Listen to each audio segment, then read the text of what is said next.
This right here, this is a good anime. I now understand why the discussion of Lycoris Recoil is blowing up in popularity, and the overall discussion of this series is just all over the place. After sitting down and catching up with it, I will say that I understand now why people love this show. It's great, it has good chemistry between these two characters, as you can see on the screen. I'll talk about that in a second, and it just has overall a really good atmosphere to it, a really good plot so far, and there is just so much potential with this show. And so I'm just gonna say that, yeah, I have enjoyed what I have watched. And if that's all you want to really know before you dive into the show for yourself, if you have not watched it, by all means, you should dive into it. It's good. But okay, let's get right into it. The time of this video being uploaded, most likely episode 4 of Lycoris Recoil is going to be out. It's probably going to be out from 30 minutes to an hour from now with me recording this video, but I think even without me seeing the episode that's going to be airing today, I legitimately think that I have a good understanding of what to expect from the show to do an overall good first impressions, and if this is something I want to keep watching, and if others as well want to potentially start or keep watching. So, Lycoris Recoil, what is it? Like, what is it actually about, and is it something that is worth your time? Well, as you can see here on the screen, we have two characters. We have Chisato, and then we also have Takina, which is a really these two characters are really good in terms of chemistry. Obviously, there is a lot of Yuri bait going on with this entire image, but there's legitimately just really good discussion. Like this right here, I'm pulling this up. This line really just hit me. This entire line from Chisato to, Takina is very powerful, because to kind of explain what's going on here, the main premise, at least of these first 3 episodes, is a bit about this character here, Takina, that has lost her position at the DA. Like, she no longer is able to be at the job that she always wanted, and the reason for that is because an operation in the first episode went sideways, and because of the way the things looked and the way things were painted, it looked like Takina was trying to kill her own ally, and that she was putting her own ally at risk, and she was going against orders, etc. And obviously this type of plotline is something that you definitely see in a lot of different literature. It's not just exclusively for anime, manga, etc. It's a literature where you have a cop or an officer, whoever, that, doesn't listen to orders, and because of that, they get fired, or something happens. Maybe the whole story isn't actually thrown out there, and nobody really understands the true grasp of the situation, stuff like that. And so you have the character here, Takina. She tries to do her very best to be able to succeed in the mission, and obviously things don't work out for her. And the reason for that, as, the episodes come out up to episode 3, you find out that the overall mission was compromised. For instance, the overall agency was hacked into, which meant that, radio transmissions, etc. just did not work properly. You had the overall, actual place of the meeting of when, like, the deal was going down. It was not right. And so the overall mission was already a failure upon walking into the mission. And so Takina obviously did the best of a bad situation. And the problem is, she obviously didn't know that. She didn't know that everything was hacked into, etc. But because of the overall information and what it would mean for society if people found out, like, for instance, the agency was hacked into, it would result in just so much chaos, potentially. So because of that, they used Takina as a fall guy, or a fall girl in this case, to basically take the blame and be the one responsible for the operation going sideways. And so, obviously, she has been, fired. That's actually not, she shouldn't have been fired, and she was reassigned to a different location, etc. Just everything overall has went really bad for her. And so this line, which I have on screen, plays into what's been happening in the first 3 episodes. There are things you can gain from losing something. And basically, to give context to this message, is that obviously Takina, she's lost her original dream, her hope, basically being a part of this job of the DA, etc., and rising up in the ranks, being a part of this,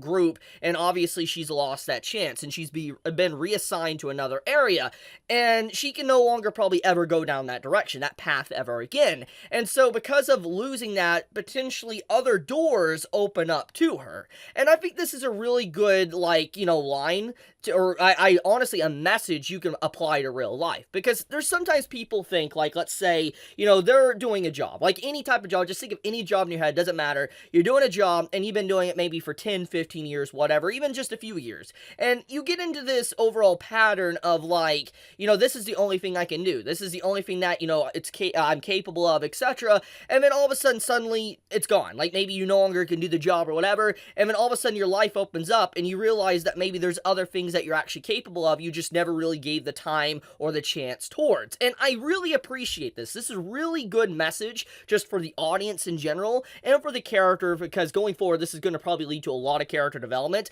I think this is very special to show that sometimes you do have to lose a lot to be able to see things differently. It's kind of like the message from Vagabond.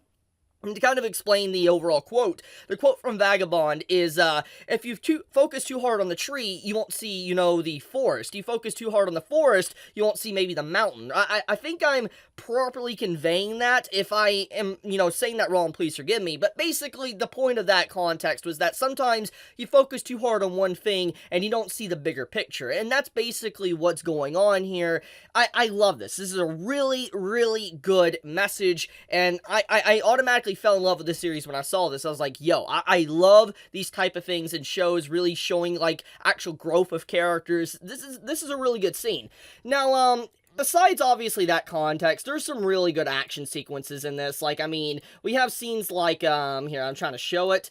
Like, this scene right here, where she actually goes in, like, our character goes in and starts, like, fighting these two, and to kind of give context to this character here, Fuki, the one on the left, she is someone that technically was a part of the assignment of Takina that went sideways, and obviously, this entire mock battle is like a revenge match. It's to go against the person that kind of, things went sideways, and just a lot of dispute, a lot of drama, etc., and it's a very, fascinating and, joyous moment of the episode to kind of see Takina get vengeance, being able to get, like, back at the person that kind of did her wrong a little bit. It's a really great scene. I really love the development of this episode with the characters, but we also have, like, really great moments as well, like this little transition scene, like when they're on the train station and going to the next location. I think this is a very powerful moment as well, because obviously, at first glance, when you look at, like, this slice of life segment, or any slice of life segment in this show,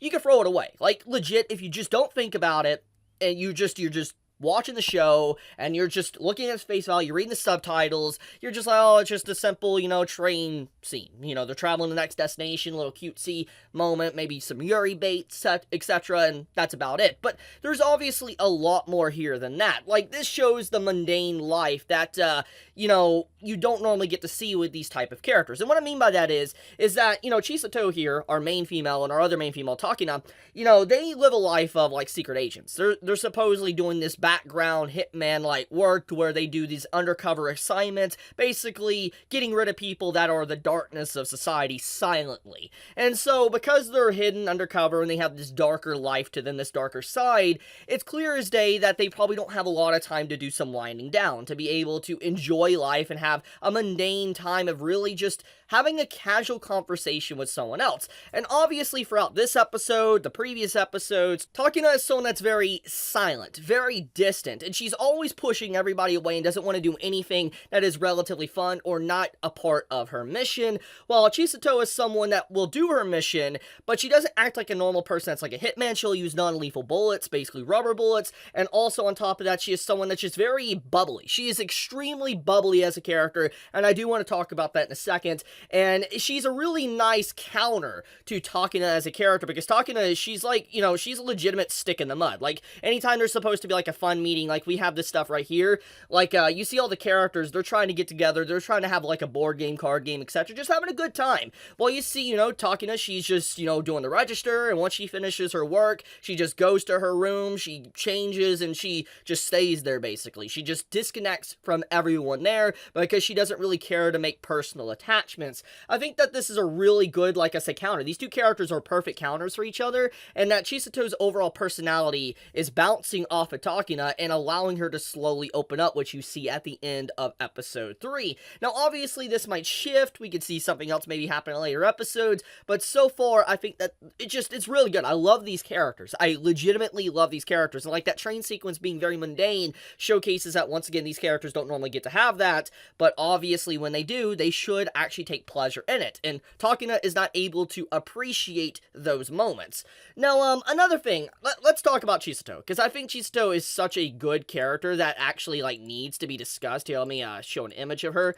Chisato is like, oh my god, like, her bubbly. Like, she is straight up so bubbly as a character. Like, her voice actor really nails in the energetic tone and vibe of her, and I really appreciate that, because like I said, one of the big themes of this show, what it's trying to do is, once again, these two characters are complete opposites, and you have this one that's very, like, you know, quiet, very silent, you know, just says what needs to be said at the right moment, while Chisato, she's just always talking. She's always hyperactive, energetic, ready to go, bubbly, want to keep moving, and I love that. I love her voice actor. She is amazing as a voice actor. Seriously, the voice actor of Chisato needs to be praised. She is absolutely fantastic. Now, another thing, I guess, let's talk about the overall Yuri bait of this show before I wrap up the video. There is definitely Yuri bait in this show. Like, when I mean Yuri bait, I mean legitimately, like, you know, there's characters that you know, Chisato and Takina, you could see that maybe they might be in a relationship, maybe eventually in the show, and I've seen this a lot in anime Yuri bait, to where they put these type of themes or these type of things, but obviously it doesn't lead anywhere, and this obviously could be one of those shows, trying to imply maybe something's gonna happen, but in reality, nothing is gonna happen. Now, obviously, I could be wrong about this, and maybe they might get into a relationship or something, but there definitely is Yuri bait in this show, and so if you're someone that likes or dislikes that, do factor that in when you decide to start, you know, Lycoris Recoil. But overall, good show. I really like this show. I think that this is a good anime, and I understand why people have been enjoying it, because obviously, if you just look at it at face value, it looks standard and generic, but if you really want to dive into it, you really want to analyze the characters, there is a lot here to really enjoy, and I appreciate that. I legitimately appreciate this show for that. But okay, I'm gonna leave it at that. If you enjoyed the video, you know, please do leave me a like. It helps me out a lot, and leave me a comment, etc. But be safe, everyone. Stay healthy. Chibi out.